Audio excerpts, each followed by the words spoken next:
Welcome to the Wineitupanotch podcast, a podcast where I talk about wine, life, and everything in between.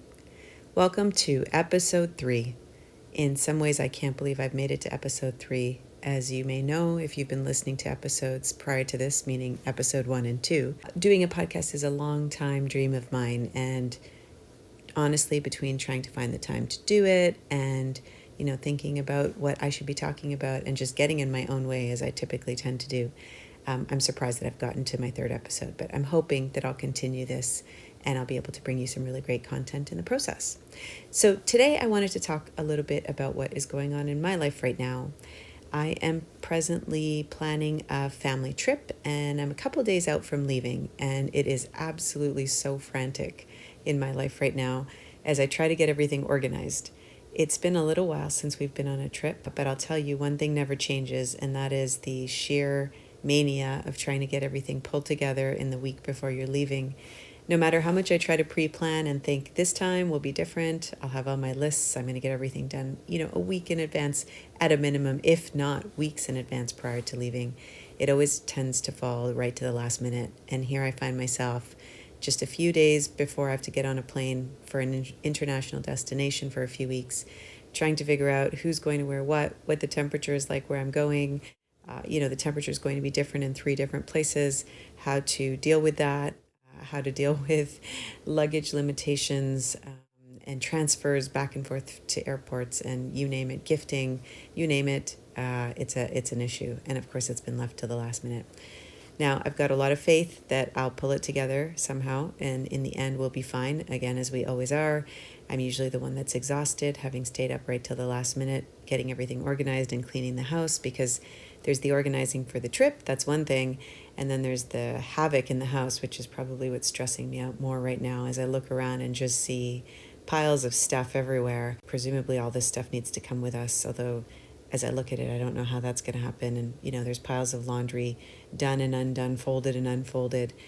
So I've got this habit of always making sure that everything is clean and put away before we leave. And so that tends to take me right to the last minute. And as I said, I'm the one that's tired and stressed and, flops out on the plane once the kids are settled with their technology. My husband falls asleep right away. So we always make it. I'm sure we will this time too. But as I said, it's always a stressful period. I wonder if others are the same. I get this sense from speaking with my friends that it's not really that different for anybody, but I don't know. For some reason, when I'm going through it, it always feels a little bit more frantic. So wish me luck. I'm sure in a future episode, I'll talk about where we went and the fact that I got through it and everything was fine. And, maybe there'll be some lessons I learned. But anyways, in these next couple of days, that's what I'll be up to. So I was thinking about how this relates to wine, and I was thinking, one of the busiest periods for making wine is actually harvest. So this is the period where once the grapes have fully grown on the vine and through the summer they've ripened, it's really in the early fall that the harvest takes place. And essentially this is just the removal of grapes from the vines and bringing those grapes into the winery to begin the process of winemaking. So we're not talking about actual winemaking at this point. We're just talking about getting those grapes off of the vines and into the winery to begin the process of winemaking. And this is a very, very hectic and busy time for a winery. And that's because there's usually a perfect window, depending on the grape, depending on what the weather has been like in the season, depending on what part of the world you're in, and depending on winemakers' preferences. But there's usually a sort of a peak or perfect time to pick those grapes. And there's all kinds of things that need to be done and taken into consideration, including time of day. Usually grapes are picked in the early hours of the morning or at night when it's cool, getting those grapes off the vines, but then also transferring them to the winery in a way that does not compromise the grapes themselves. So that's another thing that needs to be taken into consideration. Nobody wants to see too many grapes get spoiled in that process, or even split open, because you don't want the juices to start flowing from the grapes. And that would, if that happens, kick off the winemaking process probably earlier than a winemaker would like for that to happen. And there's a lot of sort of really technical stuff behind what I just said there, and it gets a little bit geeky or gets really geeky really fast. So I won't go into all of that. I'll maybe just pause with the idea that harvest, as I said, is an extremely busy time in the winemaking world.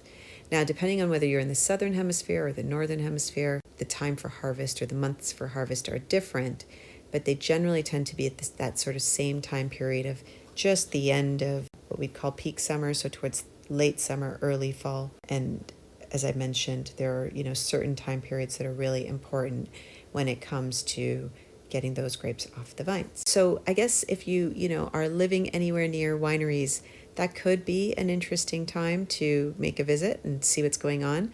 Some wineries let people participate in the harvesting process.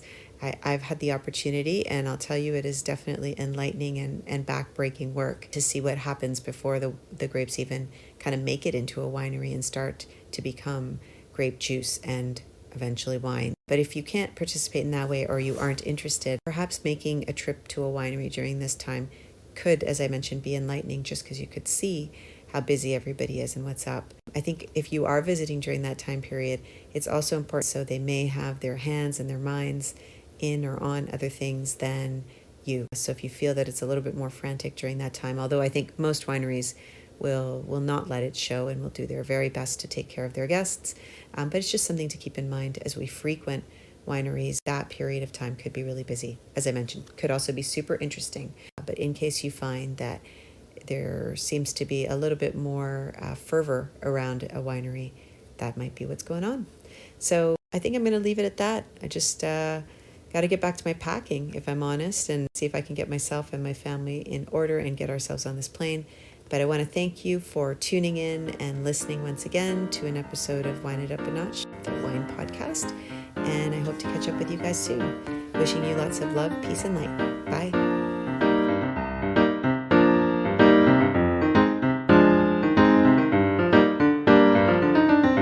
Thank you for listening to the Wineitupanotch podcast.